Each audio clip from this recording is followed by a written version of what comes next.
Welcome, ladies and gentlemen, to episode 17 of Generations of the Game podcast.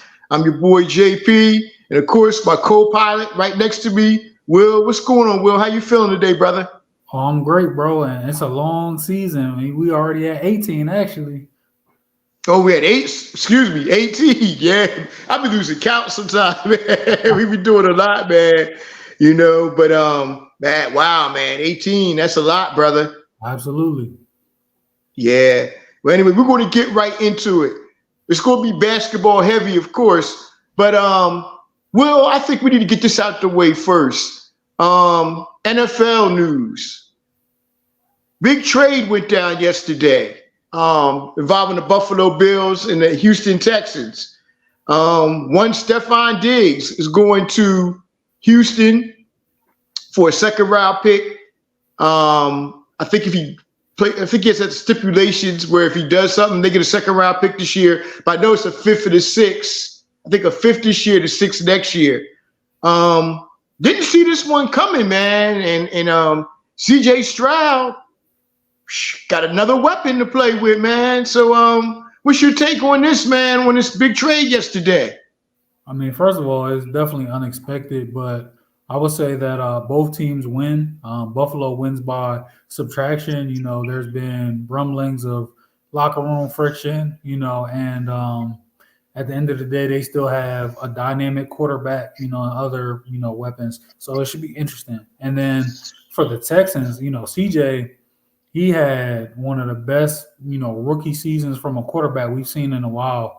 And, with his poise in the pocket and what they were able to do last year, I'm excited to see what, D'Amico Ryans, the offensive coordinator, and CJ can do with a weapon like, Stefon Diggs. Yeah, especially with that receiving core is going to be something special, man. You got what you call it, the kid Dell that played last year as a rookie. I think he broke his ankle. He's back. The tight end, oh man, he played in Dallas too. Name's escaping me right now, but he's back, and you got Nico Collins too, man. I mean, and then you have Stefon Diggs, man. Like you said, the defense is improving. They're going to be something, man. They're going to be something, something to contend with. I've even seen some people even say that they think that they're going to be the Super Bowl favorites. About the AFC this year. That's not, far-fetched with what they've been able to do. They didn't really lose anybody. All they did was add talent. Yeah, they did, man. So we're looking forward to NFL draft will be here when in about 2 weeks or so. So we got to do a little draft preview too. You know that. Oh, what's coming up. Yeah, I got to see about Chicago Bears. Well, they're already getting Caleb Williams. Some people say that they're going to get the defensive end. They need some defensive help, but there's a couple of wide receivers out there that I like. And there was one mock draft I saw. I don't think it's going to fall that far down. But they were even talking about getting Marvin Harrison. Man, they get Caleb Williams and Marvin Harrison at 9. Man, I'll be jumping up and down for joy, man. They did that, man. So we're going to. If Marvin Harrison slides that far, somebody's getting fired. Somebody's getting fired. He's a once in a generation wide receiver, man. And the kid's going to be something special, brother. He's going to be something special. As we go to move on now to the world of basketball. And you know what? Before we get into the gist of March Madness, that's going to be our main focus of tonight. Let's start with the NBA, man. We're getting down to the nitty-gritty now, brother. Mm-hmm. We're getting down to who's real, who's not real. And we had somebody that came back just the other day. Joel Embiid came back on Tuesday night. Had 24 points, 7 rebounds. What do you have? 6 assists? I think a block shot. Tonight he had 29 points through 3 quarters against the Miami Heat. Hey, Will, I didn't expect this to see this from him. This, coming back like this. What's your thoughts on Joel Embiid? And do you think the Sixers can make a run in this playoffs? I mean, I think Embiid looks better than any of us could have imagined, missing, the time that he did. But I will say that, yes, I do think the Sixers can make a run if he, is truly healthy and able to, stay on the court. But I do still have concerns, again, like we talked about numerous times, at his size, knee injuries, I'm always concerned about it, especially the way he moves, that amount of weight. So I hope and pray that he can stay healthy because obviously he takes them up a few tiers, just with his talent, and then now Maxi goes back to being that dynamic second option. And I saw that Tobias Harris is hurt. If he can get back right, man, the Sixers, they're playing some really good ball, man, before all these injuries started piling up. Yeah, they did. They were playing some pretty good ball. Also, with Buddy Hield there as well, that opens up the game for him even a little bit more. With the shooting and stuff and everything. Kyle Lowry, I think he's played pretty well with him there. Plus, he's a good locker room guy to have too. You know. And they still got your boy. Huh? And they still got your boy, Kelly Oubre. Yeah, hey, bro, Kelly Oubre got to come back next year, man. He's been playing lights out the past couple of weeks and stuff. I just like his energy and the way he plays. Hey, Will, you know what? I had this debate with a couple people. We were talking about Kyle Lowry, and I don't know why people seem to think that Kyle Lowry will not be in the Hall of Fame. A couple of people, I don't like. His resume is there. He's an NBA champion, 6-time All-Star, Olympic gold medalist. To me, he's a Hall of Famer. Easy. I mean, I'm not saying this as a slight, but there's people that, think Rondo should be a first ballot Hall of Famer. So, and I'm not here to debate one way or the other on that. But if Rondo is a Hall of Famer, Kyle Lowry is absolutely a Hall of Famer. Like you said, the resume he has. And then one thing that a lot of people also forget, it is the Basketball Hall of Fame. It's not the NBA Hall of Fame. So, Olympic accolades, college success, all of those things get, taken into account when you look at a player's full body of work. So, is he a first ballot? I don't know. But he's definitely a Hall of Famer. Yeah, I agree. And I think Rondo's a Hall of Famer too, brother, definitely. Because, man, I mean, there was a point in Rondo's career, especially with Boston, you could say he was the best pure point guard in the league. I mean, he was scoring, he could rebound, and he was a phenomenal rebounder for his size, passing the ball and everything. Rondo to me is definitely, was he two? How many rings Rondo has? 3? 2 or 3 rings? I think 2. One with Boston, one with Boston, one with LA. Yeah. And Rondo was a great point guard, bro. I don't think he gets his just due that he should, but Rondo's had he's had some big playoff games too.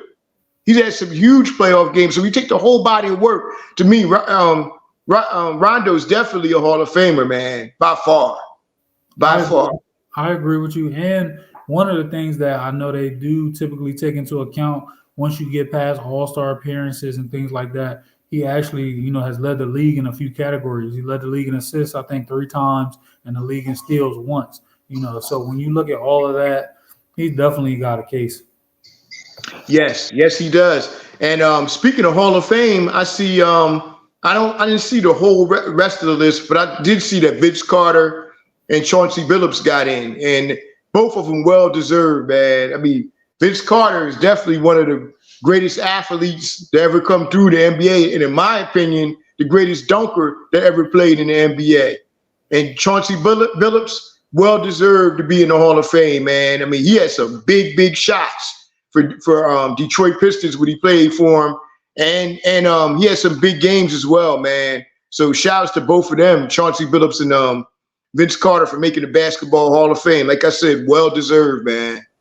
Absolutely, Vince. The human highlight. He did things on the court that you just felt like nobody else could do. Even and that's including it's no slight, but you think about the Jordans, the Dominiques, all of them. Like it's just certain things that Vince did that's like I cannot fathom anybody else doing that. And it's kind of crazy, and it speaks to the level of talent when he played. He was only a two-time All NBA, performer, which is crazy. When you look at his numbers and when you were watching him in real time, and he also, gets a little extra, appreciation because without Vince, the Toronto Raptors probably would have folded. Man, he put Canadian basketball, on the map for real and inspired a whole generation. And you can argue now Canada is maybe the second best, at producing, NBA players. But Chauncey, shout out to Chauncey, a pro's pro and definitely an example to upcoming hoopers. Continue to work on your game because when he first came in the league in Boston, it didn't look great, but he stuck with it. He found a home where he could play his game, and look at him now. Yeah, definitely, man, definitely. And like you said, when he first got to Boston, he didn't get that much burn and everything, but man, he kept working and he made himself into one of the best players of his era, man. For you to be in the Hall of Fame, man, you got to be a special player, man. And Vince and Chauncey definitely were special players. One more thing before we get into our gist of our show, March Madness, men and women.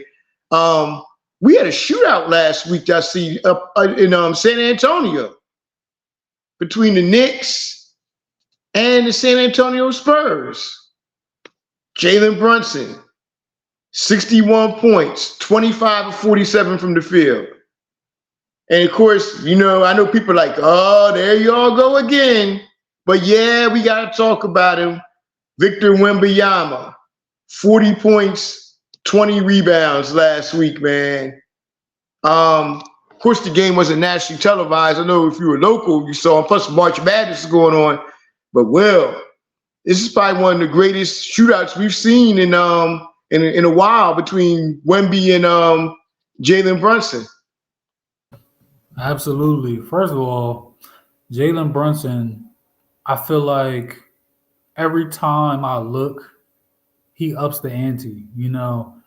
He's a player that I feel like he can get lost as far as the media goes, but he's a hell of a player, man. And originally he was a second round pick after being one of the best collegiate players of the 2000s at Villanova, and he went to Dallas. He was there for a while. He was decent. But you look at where he's taking his game to. He's another player that it just shows. You don't concern yourself about what the media is saying or not saying about you. You go in the gym if you're not pleased with what you're getting paid or what your role is, and you lock in and you keep working on your game. And now you can argue. He's in that upper echelon. Of point guards in the league easily. Can I say that I saw all of this? Absolutely not. I thought he'd be a good pro, but all NBA in his future, I didn't see it. But he's proven everyone wrong. That, and he's just shown that he's really just getting started, man. Sadly, Randall's out for the year, but with the moves they made and what the front office has shown they're willing to do. I actually, for the first time in a long time, have some hope for the Knicks. You on mute? Yeah, man. Jalen Brunson, man, he's a player, bro. And like you said, he had one of the not only of his era, but he had one of the greatest college resumes ever, too. 2 national championships. And what did he play? 3 years, 2 and 3 years, and like 3 years. Yeah, I thought as though he could have been a first round pick. Mm-hmm, absolutely.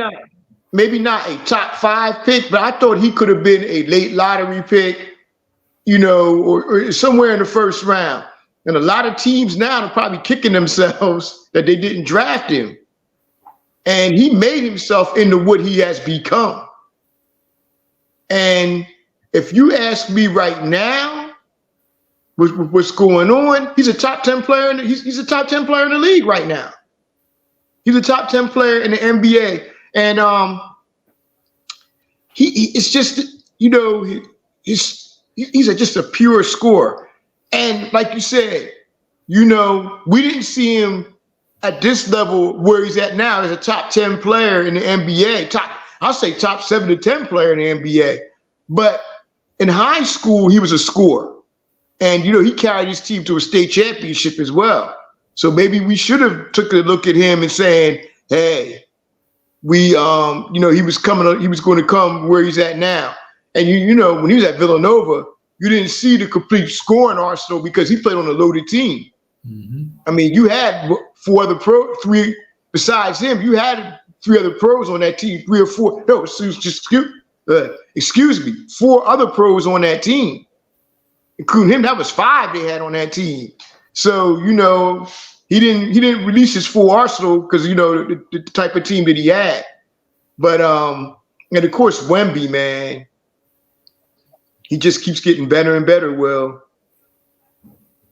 I saw Wemby had 9 blocks playing against the Joker the other night, man. It's just every night he got video game numbers, man, and they're closer to winning games than a lot of people realize. Yeah, they are. He almost had a quadruple double, as a matter of fact, the other night.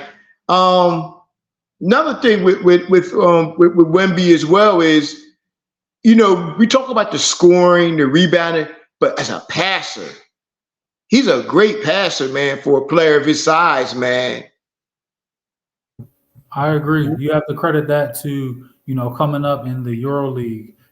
That's something that I feel like any, foreign player that played in the EuroLeague, they typically do have, really good IQ and vision. And Victor is just another example of that.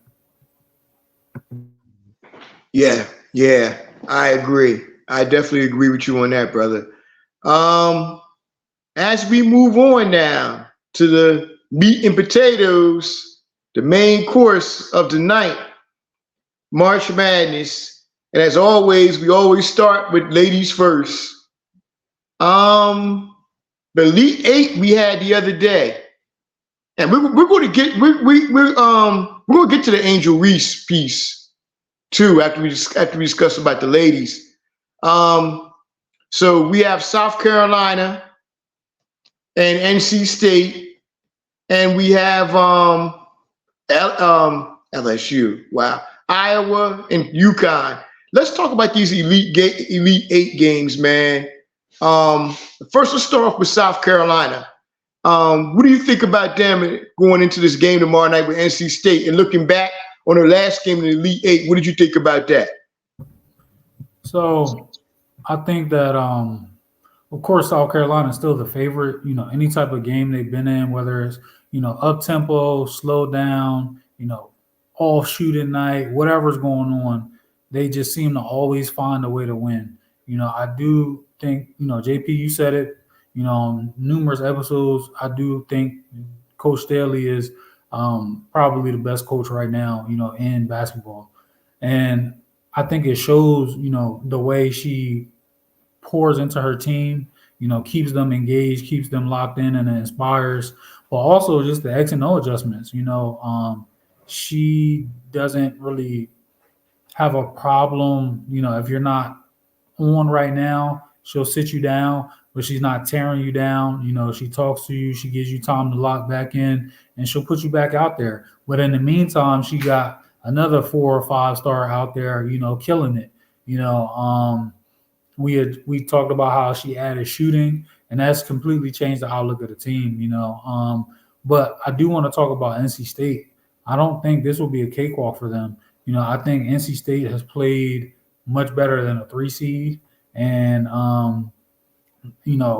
Mimi Collins, their center, add in a perimeter jumper, really changed the outlook of that offense. And then, 2 players on NC State that 3 actually that I'm rooting for. Sanaya Rivers, the transfer from South Carolina, dynamic guard, big guard.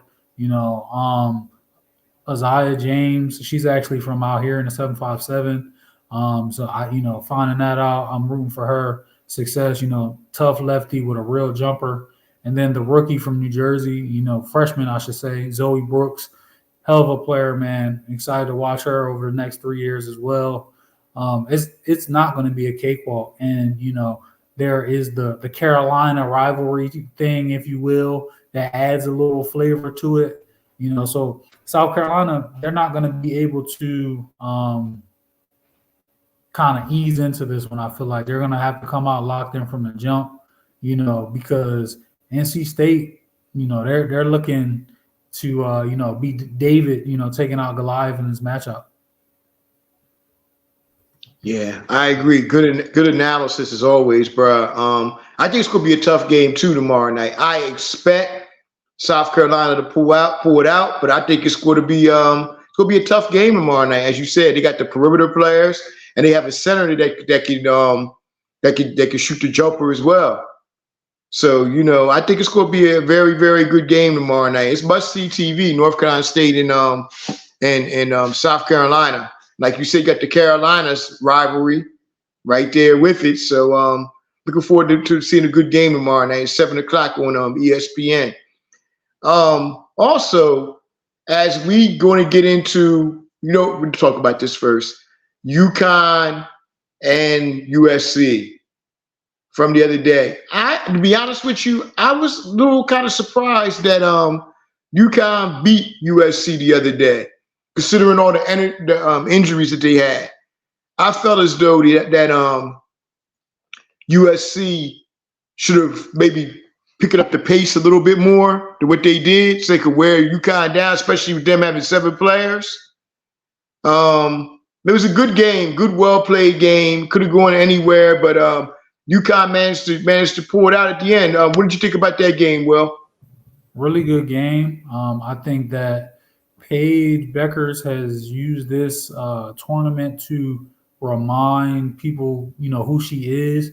And there's nothing against Caitlin Clark, but she was the next up, the face and everything. And then she got hurt, and then she got hurt again.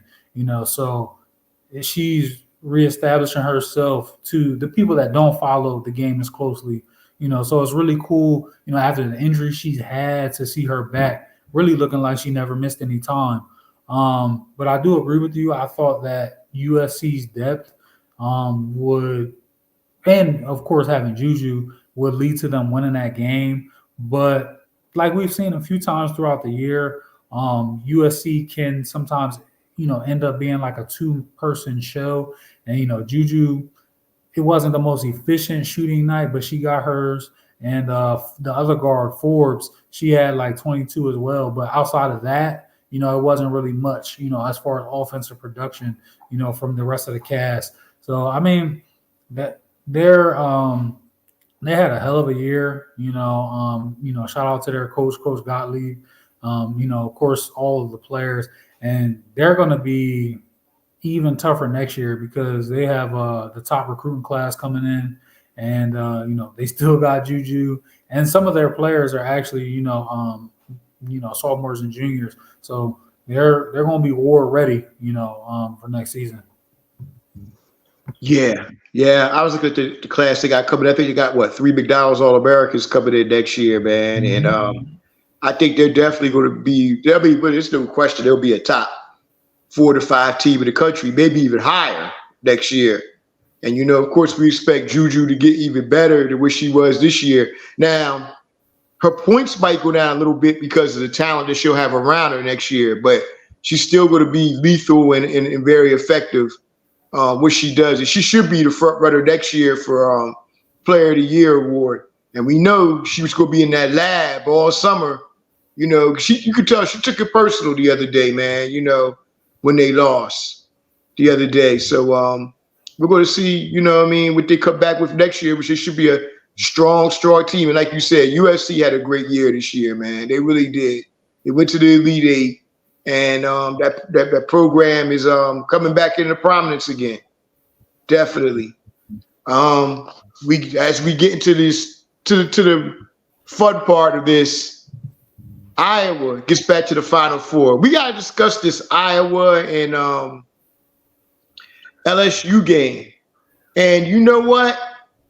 It was the highest rated game, I think, college game. I mean, maybe the highest rated game, I think, on ESPN this year, I think, right? They had Yep. 12.3 million people tuned in. That tells you the magnitude of this game. And, well, Caitlin Clark she would refuse to lose that game the other night, man. She basically willed that team to victory the other night. And she was on a mission where she was like, nobody is going to stop me no matter what. No matter what, I'm going to do what I have to do to win this game for my team. I have to go out here crawling on my knees before y'all beat me. And well, she was hitting jump shots from everywhere. Speak on that performance we saw the other night from Caitlin Clark against LSU, brother. Man, it was masterful. There's no other way to word it. She got any and everything she wanted to, offensively. There was even some plays where it looked like she was flat out toying with the defense, driving in the lane, drawing attention, no look passes to her teammates for easy layups. And that's something that I feel like that also gets lost in her game. One of the best shooters and scorers we've seen, but she's such a great passer too, man. Like such a great passer. She's just like she's at a level where it's like the game is slowed down, for her, and she's just out there doing what she wants. And to be honest, man, like I'm not comparing her to these players, but it's something that you only see with the true great ones. People talk about Jordan Game 6, Magic before the knee injuries, Bird, it's just like a certain laser type focus. Kobe, she's got it. Like it's like if I have to run through a glass window for this victory, I'm gonna do it. And she's doing it with no other, player even close to being an All-American. Like, they got some other contributors. Yes, I'm not saying it's just her, but compared to any other team that's left, she by far is playing with, the weaker supporting cast. So for her to have them firing on all cylinders like she is, and every game the stakes are higher, every game the lights are brighter on her, she doesn't shy away from it, man. She performs every time. I agree, man. She reminds me in a lot of ways of Larry Bird. She reminds me in a lot of ways of Larry Bird, man. The vision, the passing, the scoring ability, shooting anywhere on the court, rebounding. She can get down there in the paint and get some rebounds for you. I mean, she just pulled a show the other day. And look, man, LSU had a great year, bruh.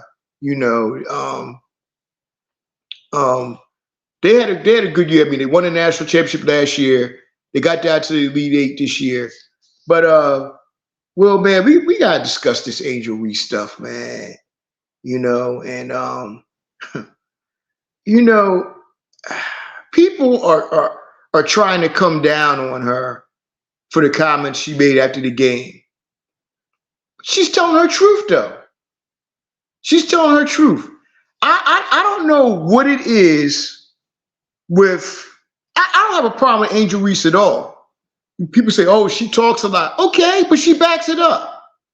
I mean, she's the only player that's ever talked. And as far as her getting, she said to getting death threats and stuff. Man, these people are a bunch of idiots. They're crazy and they're idiots. You need to be in an insane asylum somewhere for getting mad at a young lady living her dream playing basketball. And let's be and we go as we always do. We keep it a buck. It's racism. That's what it comes down to. When it comes down to it. And I think it's ridiculous with some of the shit that she's going through. She's a basketball player. She's enjoying what she's doing, man. And people need to get a damn life. They really do, man. Instead of hating on a 21-year-old young lady who's living her life. She got a national championship. She's been an All-American. She's been a Conference Player of the Year. She's going to be a top 7, top 8 pick in the WNBA draft. I mean, you got to stop this shit, man. Really, stop this shit. No, I agree with you, bro. And I actually want to start off my thoughts, with a quote that still rings true to this day. The legendary Malcolm X.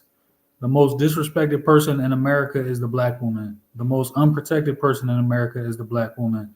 The most neglected person in America is the black woman. Malcolm said that decades ago, and it still rings true. It's not just Angel Reese, but she's the most popular face, right now. One thing that I feel like a lot of people that like to take the shut up and dribble stance, or we wouldn't have heard any of this if they won stance, is that, at the end of the day, whether, you win a championship or whether you're the worst team out there, you're still a human. No amount of NIL money changes that. No amount of success changes that. No matter what your draft stock is, it doesn't change that. And she said that she hadn't been happy since winning the championship because of the amount of hatred and just nasty things aimed in her direction. And I mean, I can believe it. I feel like people were extremely unhappy to see LSU win that championship because, LSU and South Carolina, and no matter who they play, at the end of the day, they're 9 times out of 10, they're the blackest team. And I don't mean complexion-wise, they just have the most black players. And when it comes down to it, sports is supposed to be about the game, but it ends up being very divisive, because of the way a lot of people look at it. They don't want to see black players, it's enough if you win, God forbid you celebrate too much, or they feel like you showboat, or you have some personality, anything. They might not like how you cut your hair, how you lace your sneakers. It doesn't matter what it is, and ultimately, it is centered in, deep-seated racism. We see it, with sports. You see it, corporate America, whatever the case may be. Why do they have this hairstyle? Why do they wear this? Why do they look like that? Why, whatever the case may be.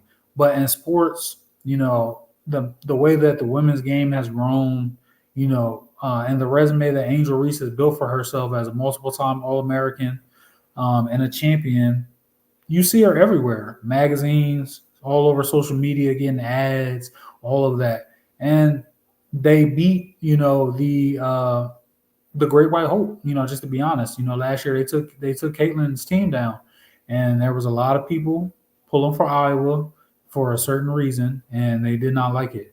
And so those people have been on a crusade this entire time to find any way possible to humble, that young woman. And it's a shame, but I hate that she went through it, but I'm glad she spoke on it, and because again, she's a human and she deserves to be heard. And, no matter what trash she talks on the court, you deserve respect and, to be treated fairly as a human. And no game warrants a death threat ever, So to be honest, and this might sound extreme, but whoever sending death threats over basketball, man, go play in traffic, just being real, you know what I'm saying? Like, because it's extremely unnecessary. Your team loses, take it on the chin, you know what I mean? And move on. They'll be playing again next season. It's as simple as that. But tearing down these young athletes when all they're doing is living their lives, it's ridiculous. Bruh, I shouldn't say nothing, man. You just preached a sermon, brother. I just want you to know that everything from we got everything from Malcolm X to, your take, and you really hit the nail on the head. And, of course, Brother Malcolm was always on point, with his point of views and what he talked about, man. But, the thing with Angel Reese was like, and Will, the thing about it is we've seen this time and time again. We've seen this with Georgetown. We've seen this with UNLV. We've seen this with Michigan, with the Fab Five. and all them. It seems like when a black athlete expresses himself, it's a problem. It's always a problem when they express themselves or talk shit on the court. Hey, Will, look, let's be honest. Let's be honest. And this is keeping it a buck again. It's in our culture. We've always talked shit on the court, whether you're in the playgrounds, whether you're in a rec league, whether you're in the NBA, Pee Wee League, high school, junior, JUCO, whatever. It's always going to be some shit talking, and it's part of the game. There's nothing wrong with shit talking. If you mofos out there have a problem with players talking shit, whatever, doing that, go somewhere and go to a classical music, whatever the hell you want to do, and just leave the damn game alone. Basically, go watch tennis or something. No disrespect to tennis, go watch that. Even with there, you see the loudness with Serena and Venus played. They put like a hip hop element to tennis and stuff. You saw people express themselves in the crowd and stuff. That's just the way we do, man.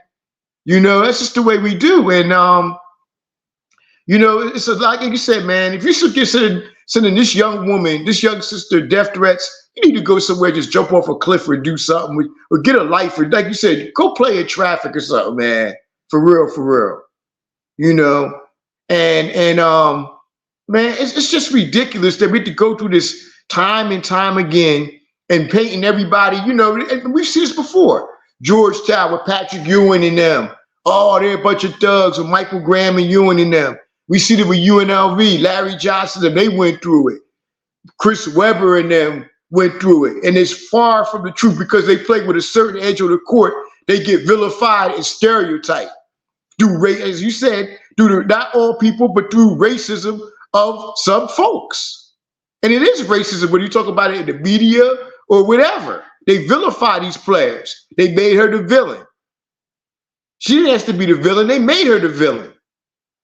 So, and Will, this is why what we do is very important, so we can balance things out a little bit from the bullshit that you hear sometimes, whether you read or you see across your airwaves. This is why this platform we do is very important, where we give you a different perspective a lot of times of what we see. 100%, bro. And to anybody, outside of just the Angel Reese hate, anybody that, doesn't feel like women's basketball is worth watching or real basketball, your opinion is null and void, especially if you can't make a layup with your offhand, bro. Just shut it up. Man, you got cats out here, man, that don't like women's basketball, that sit on their couch and just drink beer all day with their bellies all out, like looking like damn Santa Claus, man. Come on, man, talking about, this, that, and the third. These women will cook your ass. Mm-hmm. Y'all need to stop that shit, man. You need to stop that hating, man. Get that hate out of your heart. Because women's basketball is here to stay, whether you like it or not. And we have some good players and some great teams, man, that are out here playing, no matter whether you like it or not. I think the game that everybody wants to see is the rematch between Iowa and South Carolina. That's the game that everybody wants to see. And I'm gonna mention another thing too, man. We gotta stop doing this BS too of, Caitlin Clark's a great white player or this, that. Come on, she's a great basketball player, period. Got nothing to do with her color. She's a great player, period. Whether she's black, white, or whatever. The girl could play basketball. The same thing with Larry Bird or Luka or any of them. Stop with the damn, this white player, white boy, white girl. Hey, they're basketball players. Period. That will bust your ass. No, I agree. I mean, maybe the first time you ever saw him play, maybe it caught you off guard. But right, like this is the norm. This is what they do, and you just gotta appreciate the greatness. You gotta appreciate the greatness, man. You got and hey, Caitlin, and another thing I get tired of too hearing is she going to be the GOAT of women's basketball? Is she the GOAT? She was the title. Will she be the GOAT? Look, man, I'm so tired of the damn GOAT debate every time. Every time you turn around, somebody has a great season, a great game. Are they the GOAT? Are they this? Are they the best player? Are they that? just enjoy the damn moment of what they're giving you. Because there's been a lot of great players. I'm talking about, we could go over a list right now. Cheryl Miller. We've had Cheryl Swoops. What's it? Holdsclaw from Tennessee. Yep. Candace Parker. Cynthia We've had Maya Moore. We've had Sue Bird. Diana Taurasi. People don't even give her enough credit. Nope. I feel as though Diana Taurasi is definitely the top 5 player in my book of all time in the women's game. And offensively, she might be the best offensive player we've seen in the women's game. She's still giving buckets out at 40 years old. You know, Lisa Leslie, Cynthia Cooper. I mean, we've had some great women's players that we've seen over the decades and the years. We've seen it. I mean, Cheryl Swoops, I mean, shit, she carried her team to a championship.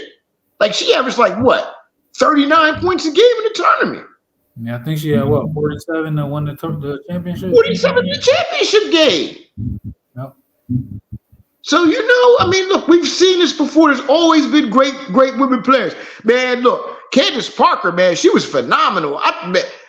To be honest with you, a player that size and handling the ball and score, she's like Wemby. The only reason why I'm comparing her because she's 6'4", 6'5", and she was like more like a center. But she had handles, she could pass, she could score, she could do it all. And she was great from day one. She was great from day one, man. So, you know, let's just appreciate these women and what they're playing. And we're looking forward to some great Final Four matches, as you said. And I guarantee you, if South Carolina and Iowa play on Sunday afternoon, that's going to blow LSU and Iowa out the water as far as the ratings. And it's on a Sunday. And that's another thing, Will, I don't understand either. Why are you playing these games on Friday nights? Why can't it be a doubleheader on Saturday? And mix them up. Have a women's game, a men's game. Have a men's game, a women's game. I don't understand. I just don't understand it. Let's see. The first men's game is 6:09. Okay, you start at 2 o'clock. 2 o'clock will be the first game. Then you have a 4 o'clock game. Then you have a 6 o'clock game. Then you have an 8 o'clock game. Mm-hmm. Mix them up. I just don't understand it. And another thing is, too, why can't we wait maybe a week where we can have a double header on TV of the men's and women's game? Played at the same location. That'd be awesome. It would be awesome. But then again, it does interfere with the NBA playoffs, I guess. And, you know, a lot of people are going to be tuned in with that. But no. The NBA playoffs ain't next week. It could be next weekend. But it could lead into the NBA playoffs the following weekend. Yeah. So, you know, that's something to think about. Okay, well, as we move on now to the men's NCAA tournament. And we got one dominant team in here, Will. The Connecticut UConn Huskies. They play Alabama on Saturday. Hey, Will, let me tell you something, man. I think UConn's going to win. But if them Alabama guards get hot, Sears and Estrada in them, it could be very interesting, man. Very interesting. Absolutely, man. Look, Mark Sears, that dude is a bucket getter for sure. And then a shout out to Estrada, you know, New Jersey's own, South Jersey's own. Woodbury. You know, seeing him doing his thing, you know, one of the success stories from the transfer portal. It's cool, man. UConn, they're gonna have to play, you know, because Alabama, they can get hot, man, and they can score a lot of points, you know. But like you said, UConn has been dominant pretty much from start to finish of the season. I don't really have any concerns there, but you still got to play the game, you know. So, and like you know, your quote about you got to beat the man. Every team is giving them their best shot, you know, because they don't want them to just be another stepping stone on UConn's quest to being repeat champions.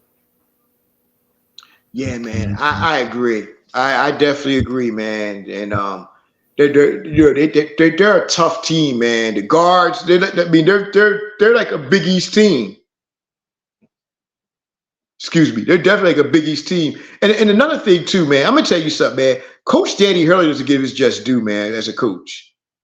The man won a national championship. He's back in the Final Four again. He's been a winner everywhere he went. He went from when he's at St. Benedict's to when he was at Rhode Island, and now he's here at with UConn. The man, to me, is definitely one of the top two or three like coaches in college basketball. We talk about George Staley. We talk about him, and another thing too, Coach Oates. Oates is a good coach.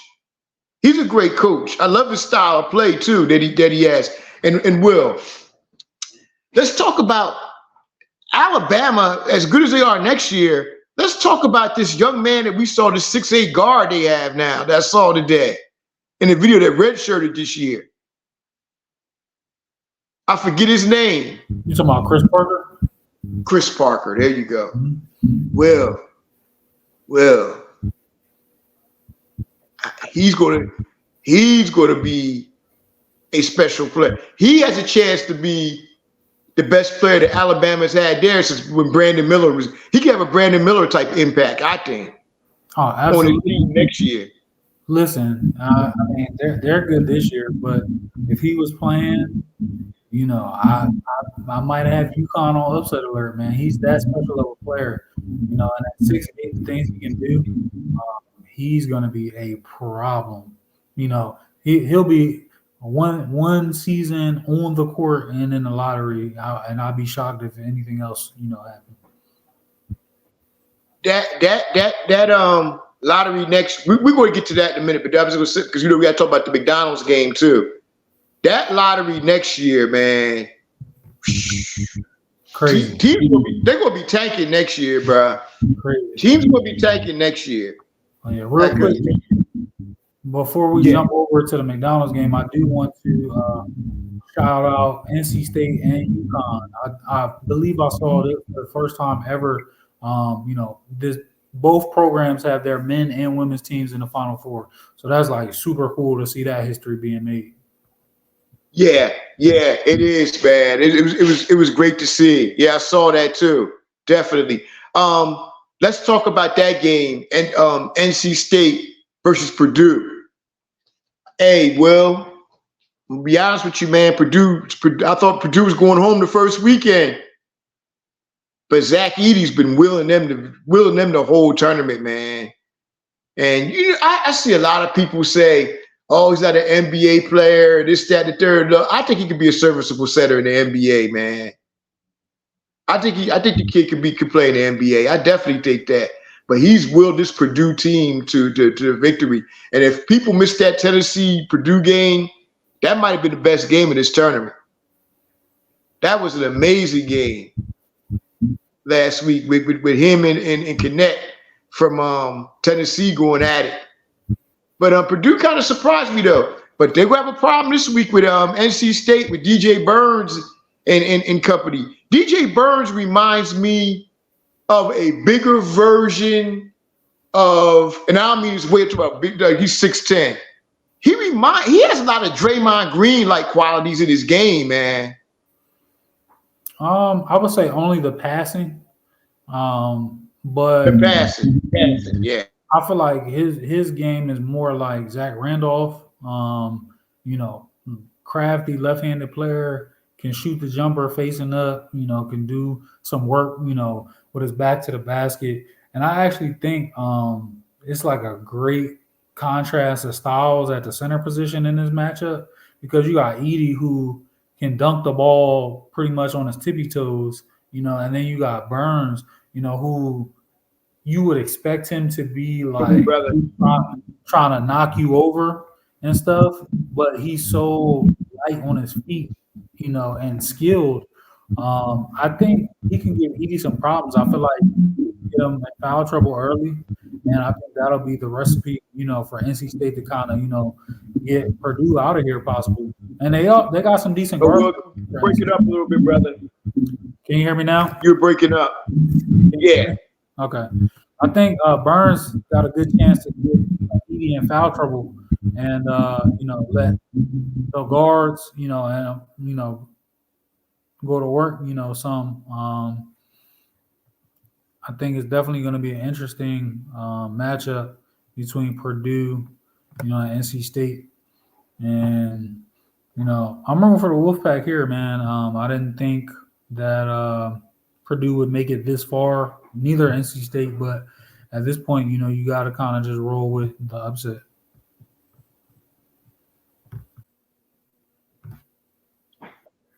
Yeah, Will. One of the things I see about this NC State and Purdue game, I think it's going to come down to the guard play. And I like NC State's guards a little more than Purdue's guards. I know we've been talking about Purdue's guards, but I think it's going to come down to that. Zach Edey's going to have another superhuman effort, I think. But I think with this game, I think I like NC State, man, to play against UConn, Alabama. I got UConn, so I'm gonna go with UConn and NC State in the finals. In the finals, and that's going to be a very interesting game as well. If they play, because you have Donovan Clingan versus DJ Burns. I'm sorry, DJ Burns. And look, man, NC State's done well with where they're going now, bro. So hey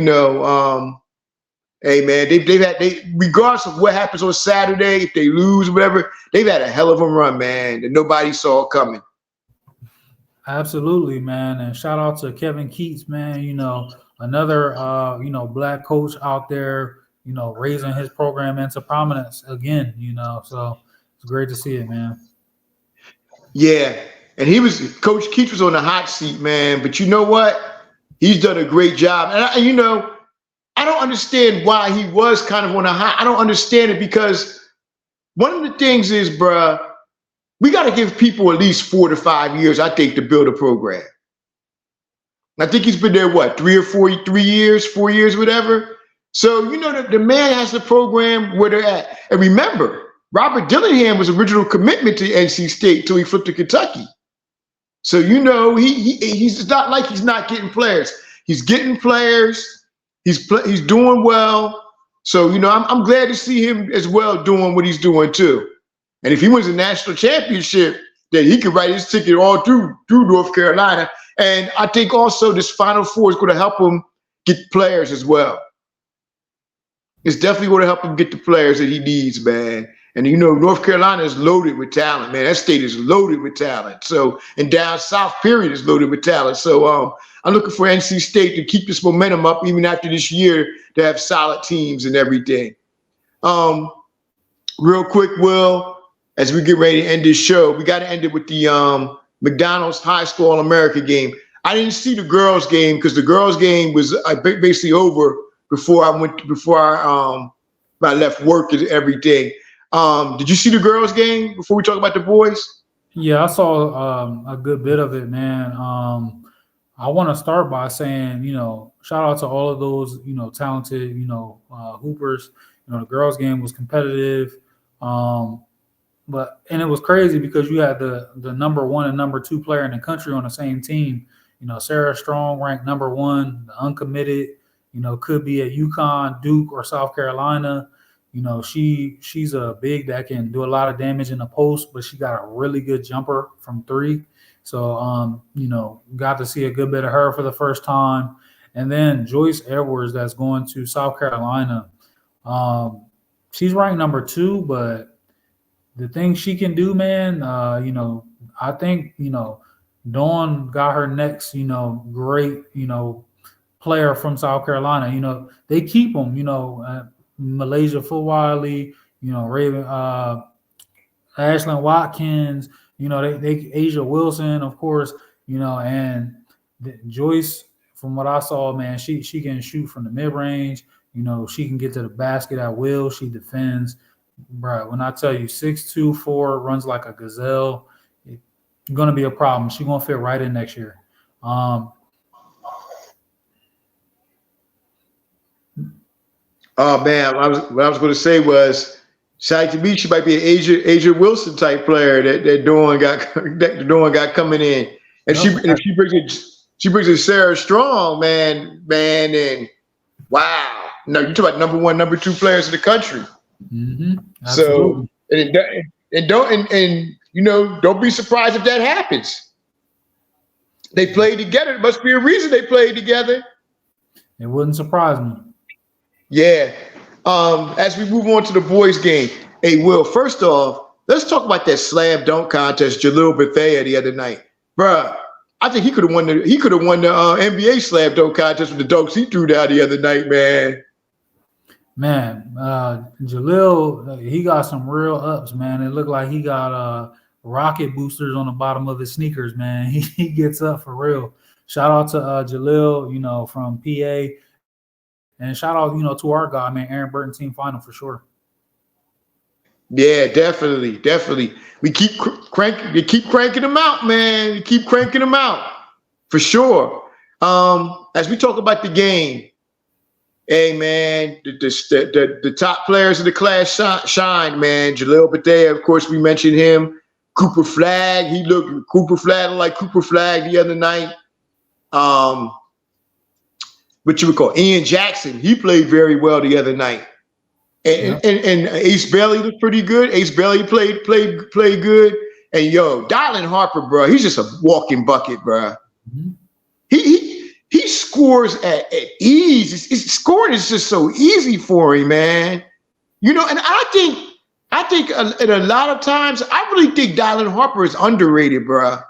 Like I really do. I know he's a top 3 or 4 player, but I don't think people know how good this kid really is. He reminds me a lot of James Harden. He has a lot of James Harden, I think, in his game. Yeah, I mean, I can see it. The only difference I would say is, I haven't seen Dylan fold, under pressure yet, but tremendous talent, man. And I do agree on the underrated piece, from the basketball I've watched, over the last year, 2 years from this class, I have to say, I feel like Dylan Harper might be the best player. I know that, Ace Bailey might have, the most long-term potential, that Cooper Flagg, looks amazing, at Montverde and everything like that. And it's not to take away from those guys, but, Dylan is a special talent. He produces every time he's on the floor. And that's what matters, And then it was just so many players, man. Trey Johnson, from Texas looked really good, really pure jumper. Jaden Quintance going to Kentucky, 16 years old. Yes. Man, it's so much talent, in this class. Boogie Flam played good. Boogie Flam looked good the other night playing. Boogie looked great, man. We can't get him to Lexington soon enough, man.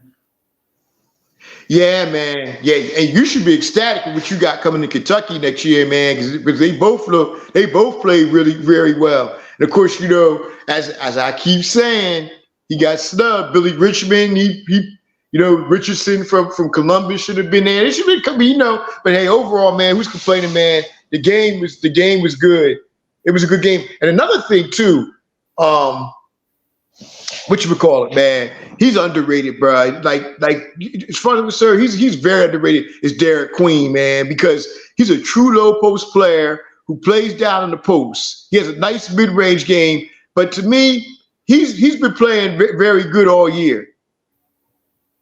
My favorite thing watching Derek Queen play is actually it's a really simple thing. His hands. He catches the ball every single time. There's a lot of big men that whether you throw a high, whether you throw a bounce pass, they can't catch. And it's like at that point, what good is you being 7 feet tall if you can't catch when I throw it to you?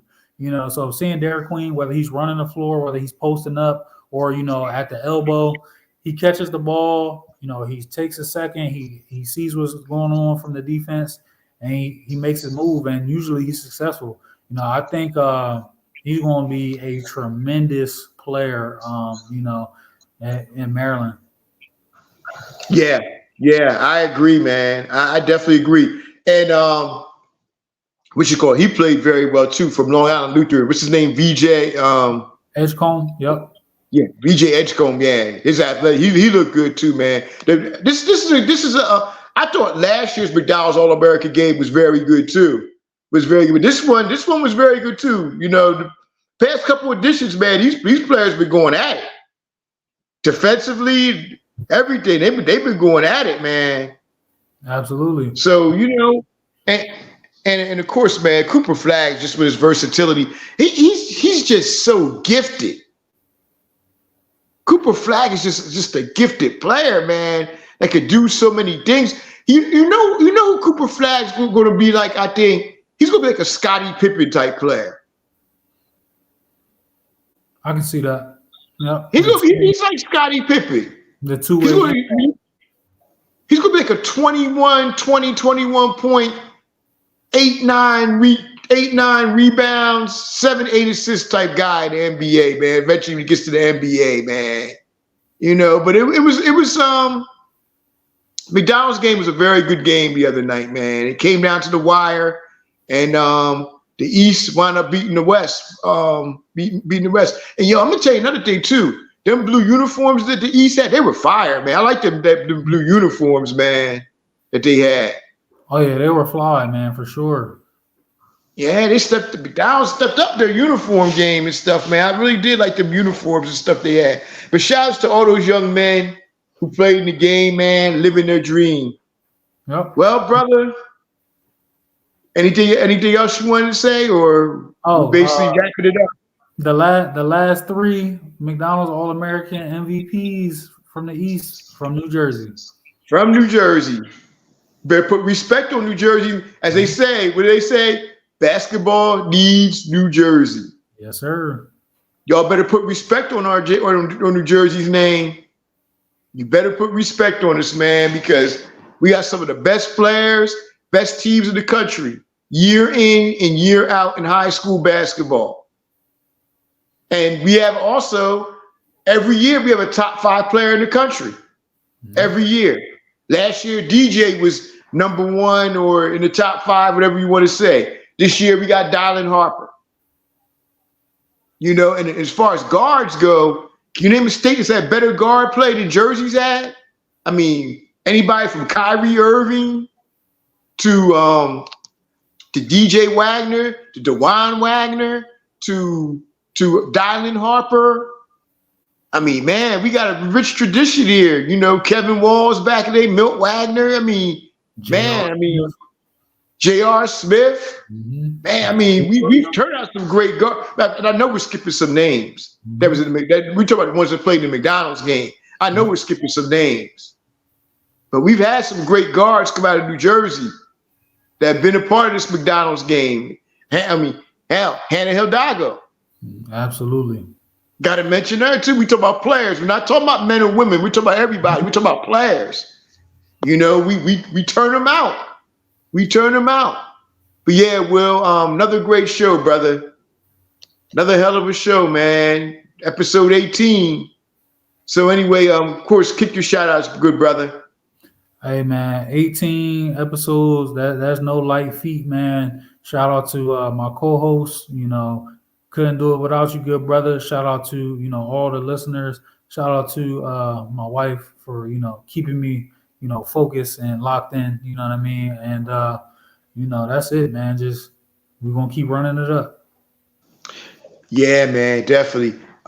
Shouts to you, of course, Will. You couldn't do it without me. I couldn't do this without you, brother.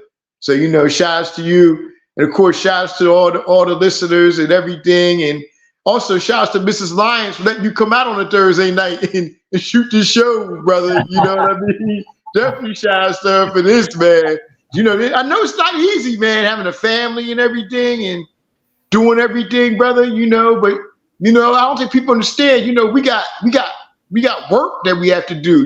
We have to pay bills and everything. It's not easy, coming on here and give you all these shows all the time like this. But you know what?